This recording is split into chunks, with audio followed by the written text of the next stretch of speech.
Indiana lawmakers are set to vote on a new map of legislative districts in the state. It is a complicated process, but it can affect how your vote is counted while causing a power play in the State House.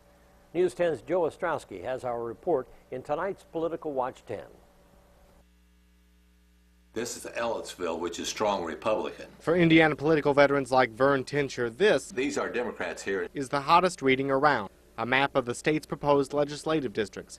It's the product of a mysterious drawing process that starts when the state's census results come in. With those numbers in mind, state lawmakers set out to redraw districts for the State House of Representatives, the State Senate, and the U.S. Congress. But political science professor Matt Bergbauer says changes in population aren't the only things legislators take into consideration. We have data on how many people voted in a Democratic primary versus how many people voted in a Republican primary.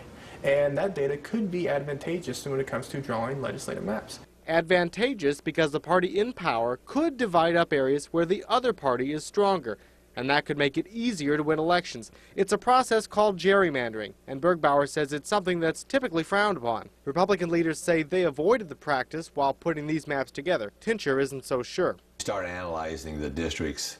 They still have the odd shapes, and that is to take out the townships and precincts that help the majority that drew the districts. He points out that in the new map, Vigo County is chopped up into 4 districts, and he worries that makes it tougher for voters to know just who represents them. It's confusing for the voter here in Vigo County. Confusion that could complicate the democratic process.